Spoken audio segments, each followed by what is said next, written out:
विरासत का रहस्य। बहुत समय पहले की बात है, एक विशाल और समृद्ध राज्य था मालवगढ़। वहां एक वृद्ध राजा राज्य करते थे, राजा चंद्रसेन।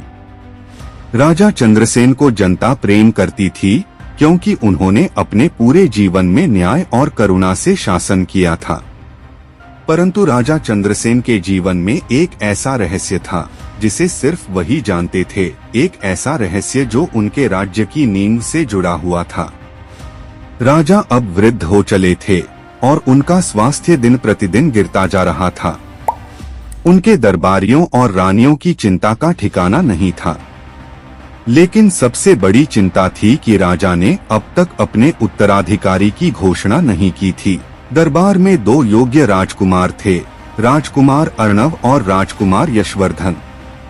अर्णव बुद्धिमान और शांति प्रिय था, जबकि यशवर्धन योद्धा और तेजस्वी था। दोनों में से कौन उत्तराधिकारी बनेगा, यह सवाल पूरे राज्य में चर्चा का विषय बन गया था।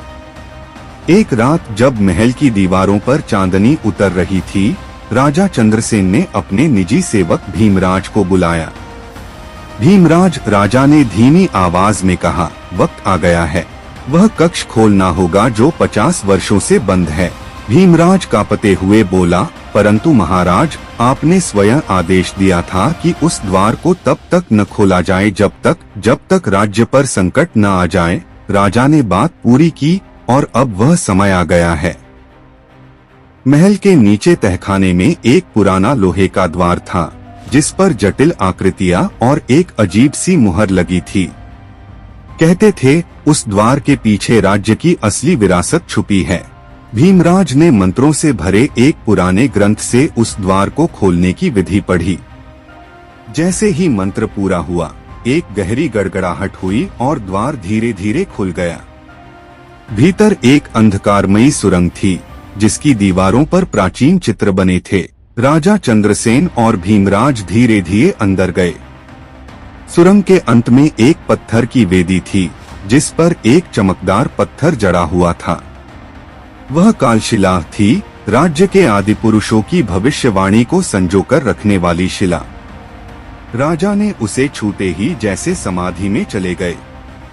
उनकी आंखों में एक चमक आ गई और उन्होंने एक गूढ़ स्वर में कहना शुरू किया, जब दो रक्त एक धारा में मिले और सत्य की अग्नि से तपे, तब ही राज्य को नया जीवन मिलेगा। उत्तराधिकारी वह होगा जो रहस्य को जाने, न कि जो सिंहासन चाहे। भीमराज सन्न रह गया। यह कोई साधारण भविष्यवाणी नहीं थी। यह तो दो भाइयों की परीक्षा की नींद थी। अगले दिन दरबार में राजा ने घोषणा की कि उत्तराधिकारी का चयन एक साधारण प्रक्रिया से नहीं होगा। दोनों राजकुमारों को एक यात्रा पर भेजा जाएगा, जहां उन्हें कुछ रहस्यों को सुलझाना होगा, और जो सच को समझेगा वही गद्दी का अधिकारी होगा।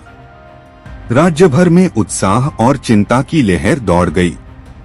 राजकुमार अर्णव और यशवर्धन को एक एक मानचित्र दिया गया, जिसमें कुछ संकेत और एक गूढ़ पहेली थी। दोनों को अलग अलग दिशाओं में भेजा गया। अर्णव की यात्रा उसे एक प्राचीन गांव में ले गई, जहां लोग अजीब तरीके से बात करते थे, जैसे किसी रहस्य को छुपा रहे हों। वहां एक बूढ़ा पुजारी मिला, जिसने उसे एक कथा सुनाई। बहुत पहले यहाँ एक रक्षक था, जिसने राज्य की असली शक्ति को छुपा दिया था। वह शक्ति एक आईने में बंद है, लेकिन उसे देखने वाला केवल वही हो सकता है जिसके मन में लोभ न हो।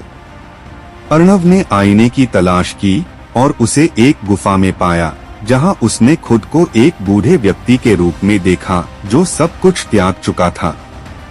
उसी क्षण उसे समझ आया कि सच्चा राजा वह है जो सेवा करता है, शासक नहीं। यशवर्धन पहाड़ों के पार पहुंचा, जहां एक गुप्त सैनिक संगठन था, धरणीवीर। वहां उसे युद्ध की कठिन परीक्षा दी गई। उसने वीरता दिखाई, लेकिन जब उसे एक घायल शत्रु को मारने का आदेश मिला, तो वह रुक गया। विजय वही है जो जीवन बचाए, उसने कहा। संघ के प्रमुख ने उसकी परीक्षा पास होने की घोषणा की और उसे एक धातु की अंगूठी दी, जिस पर वही चिन्ह था जो कालशिला पर था। दोनों राजकुमार जब लौटे तो राजा अब मृत्युशैया पर थे। उन्होंने दोनों को देखा और कहा, क्या तुम दोनों ने वह पाया जो मैं खोज रहा था? अर्णव बोला, मैंने जाना कि राज्य सेवा के लिए है, अधिकार के लिए नहीं। यशवर्धन बोला, मैंने जाना कि युद्ध नहीं, जीवन ही सच्ची विजय है। राजा मुस्कराए और बोले, अब समय आ गया है। उन्होंने दोनों को कालशिला के पास ले जाकर कहा, राज्य का भविष्य सिर्फ एक के हाथ में नहीं रह सकता।